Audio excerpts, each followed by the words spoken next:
on his fancy new ride-on mower. My solar power one works better though.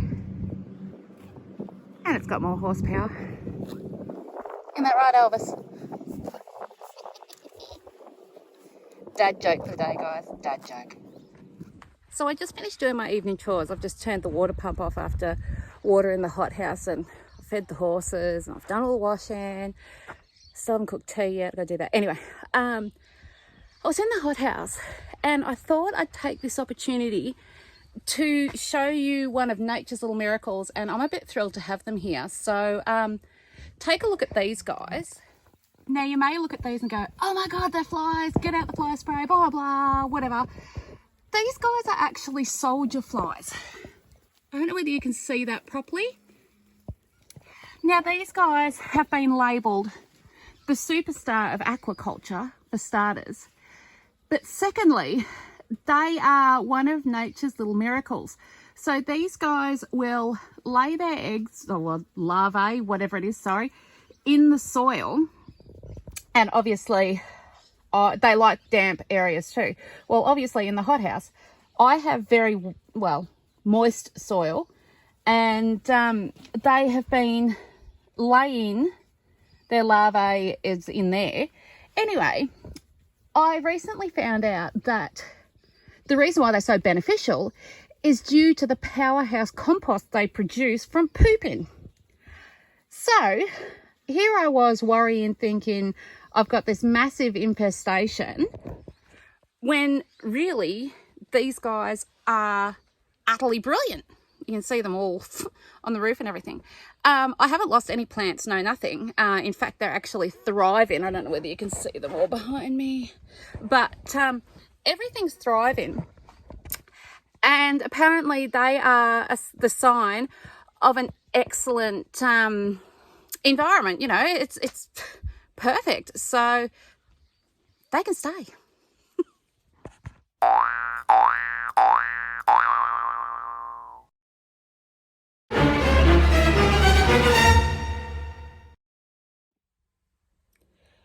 So it's 1 o'clock in the morning.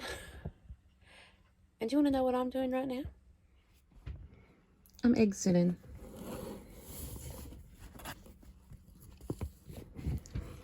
I don't know whether you can see,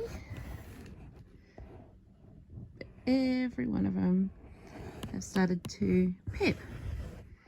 Now, oh, did you hear that? So I took the eggs off of Mama Duck because I didn't want to risk losing them like I did to the other duck. That was pretty traumatic, so I've decided that I will egg sit all night. So far so good. They all seem to be pretty happy. We're sitting at about 37 degrees, 37 and a half roughly, so that's ideal hatching conditions. And as you can see, they're all doing really well. They're quite vocal at the moment too.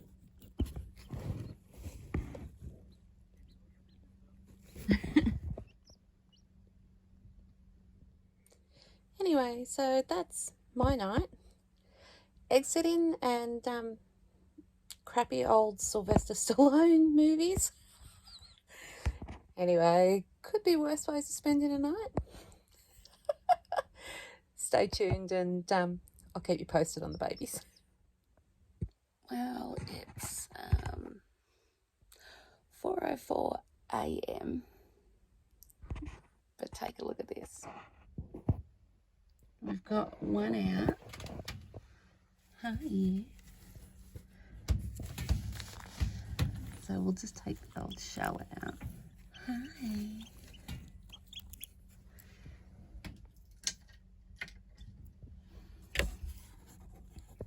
And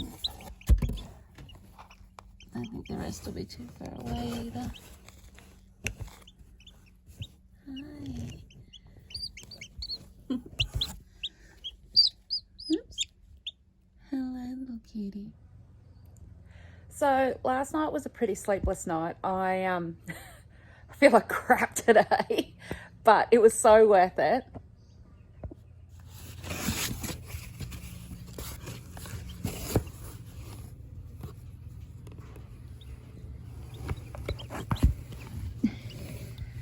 So we've got what looks like possibly a Highline cross, and then we've got 2 gold laced Wyandottes, and surprise packet, a little Silky.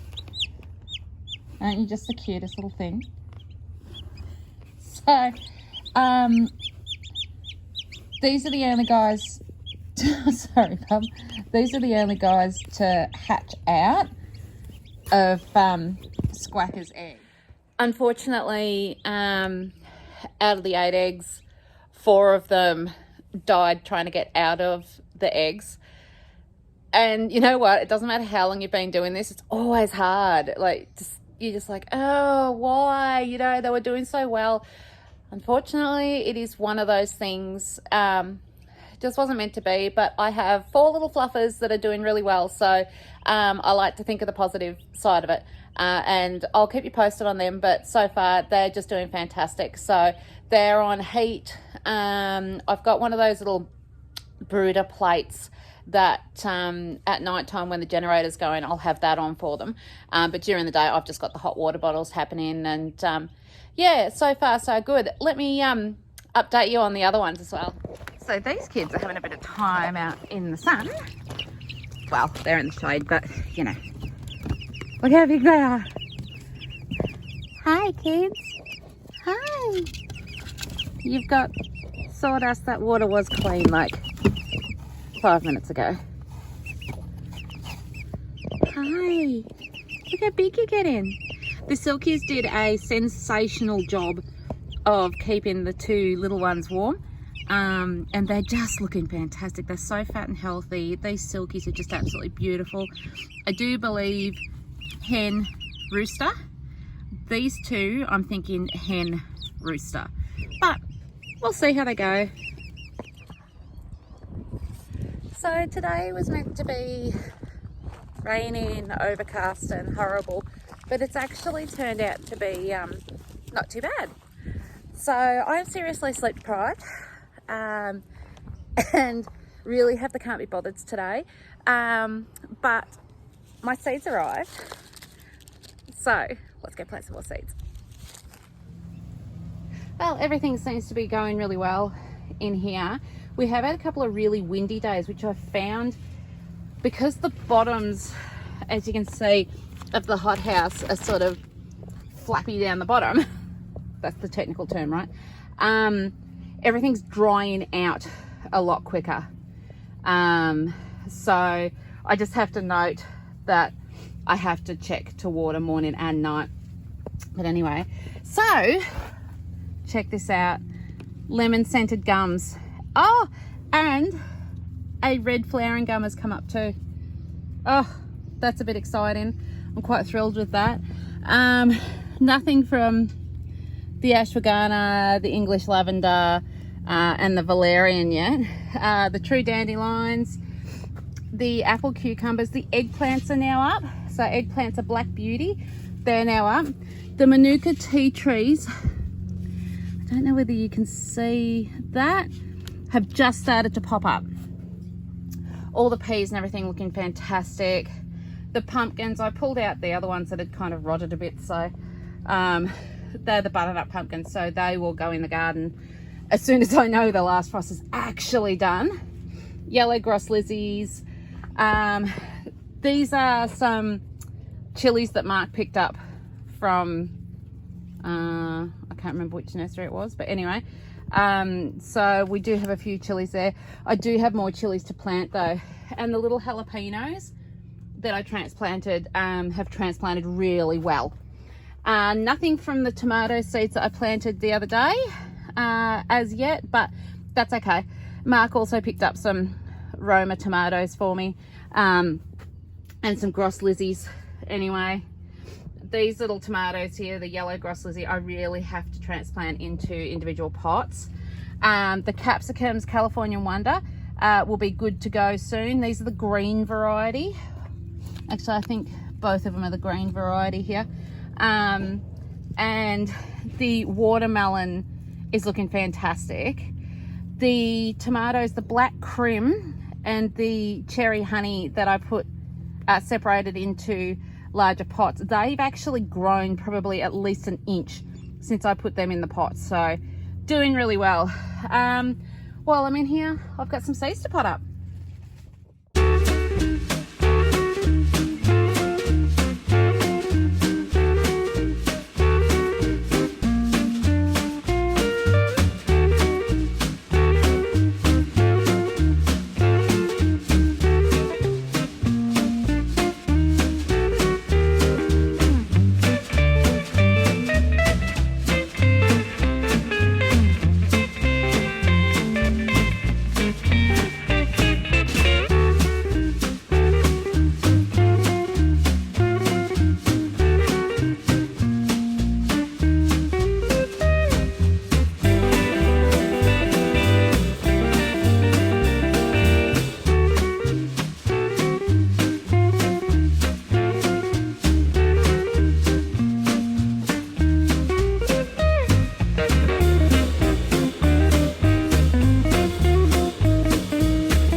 Let's go for a wander now and show you the veggie patch, because after the rains it's just gone gangbusters.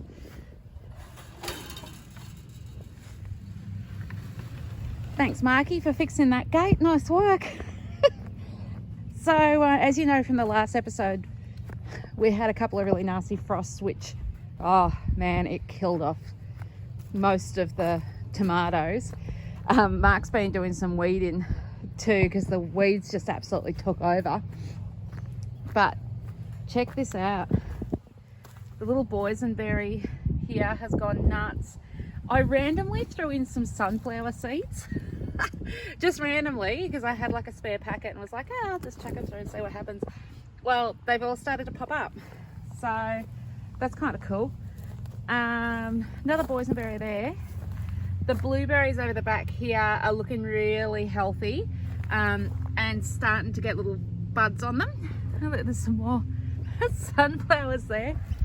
And the Logan berries, they're doing amazing too. Hey Mags, how you doing? Bit of a sad story there actually.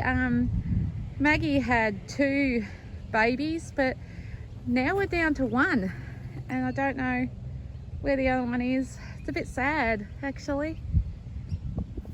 So some good news, a few of the tomato plants have survived, mainly the smaller variety ones, but that's okay, like I can deal with that, that's fine. And mainly in these lower beds, which is really funny considering they get most of the frost. But you know, the little peach tree here has gone nuts, looking really, really good and healthy. Strawberries, we're finally getting some flowers. So you know spring's here when you see them. The feijoa's looking good, but hasn't put on any growth. And the pomegranate tree is looking amazing too.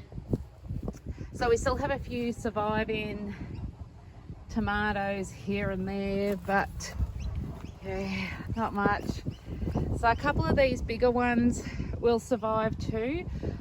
What I'll do is just pull off all of these dead bits, because otherwise the plant is going to concentrate on healing the bad bits and not concentrate on growing the good healthy bits. So anyway, we'll see what happens with them. The corn, although that got a little bit frosted, the ones that I grew from seed from Happy Valley Seeds called Golden Bantam, they're looking insanely good. There's a couple there that have sort of been a bit knocked, but I think that was more slugs and snails than anything. But the store-bought seedlings are cactus. Unfortunately, sprouting broccoli has all gone to seed and it's going to be no good. And I have to be honest, after the last lot that we grew, I wasn't overly keen on it. It just it's a very strong flavour. It's not your traditional broccoli flavour.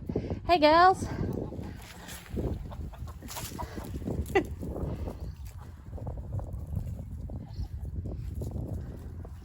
Radishes, there's some already ready to pick and good to go. The bunching onions have all of a sudden come on too with this last lot of rain, and the sugar beets looking amazing. The rhubarb has gone nuts.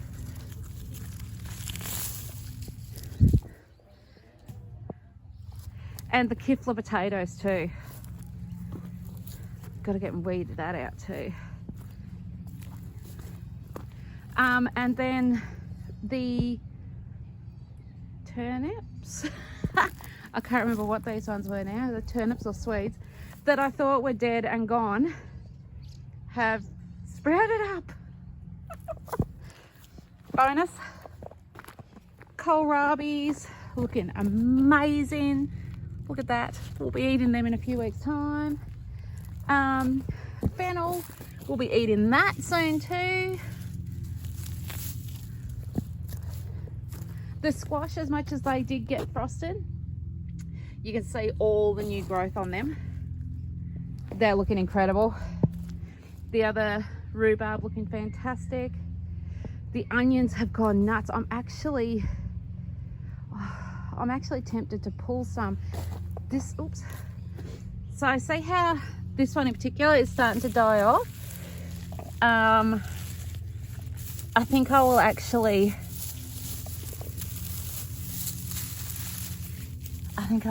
pull that one a bit later on anyway.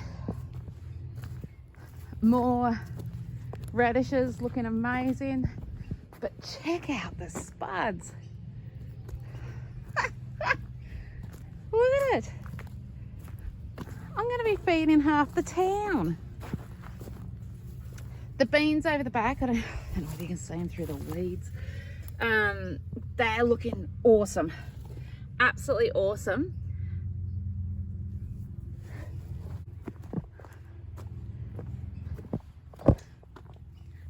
The pumpkin here is looking fantastic too, if you can get away around the weeds. And the little squashes that I put on the ends here that were frosted are coming back.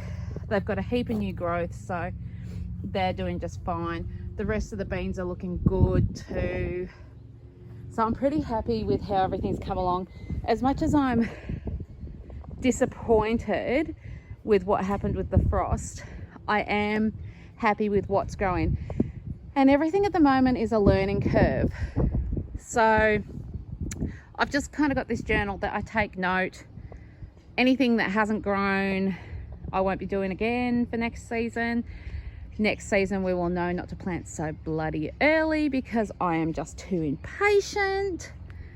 But, you know, you've got to try these things and eventually you'll just know, and you sort of just get into this routine where you kind of just, I don't know, you just know what seeds to plant, what goes in when, and in between that there's plenty of soil prep to do, plenty of weeding to do. So, you know, it's always busy in the garden, and it cracks me up when people say to me, you know, they garden to relax and blah, blah, blah. Don't get me wrong, this is my little zen space right here, right? But it's a lot of work. like a lot of work. You are constantly tending to the garden. There is constantly something to do, something to fix, something to pull, something to plant. There's always something on the go here. And don't get me wrong, I actually thrive on that. I have my routine in the morning. I get up and, you know, do my thing, do the dishes, do the housework, blah, blah, blah. Then I'm outside for the entire day. I'm poo picking, I'm feeding horses, I'm weeding gardens, I'm watering the hothouse. I'm doing all these random little jobs. And before you know it, like last night, we didn't have tea until after 7 o'clock, which for me, who's anally retentive and likes to eat by 6 p.m, that was late. But I didn't realise the time. I just got so swept up in, oh, it's a nice day. It's meant to rain tomorrow. So I better get everything done, including cleaning the paddocks and stuff. Before I knew it, it was like, it was 6:30 and I'm still outside playing around and going, I haven't watered the hothouse yet. So anyway, daylight savings, thank God for that. I can't stand when it goes dark by 6 o'clock. At least now I've got until, you know, say 8:30. It's great.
Well, that's it for today, guys. Hope you enjoyed the episode. It was a little bit chook filled, but I hope you enjoyed it. I'm going to take my sleep deprived self in to make a cup of tea and maybe vegetate for the rest of the afternoon. Anyway, remember, guys, live life to the fullest, love beyond words, and laugh like no one can hear you. Till next time, bye.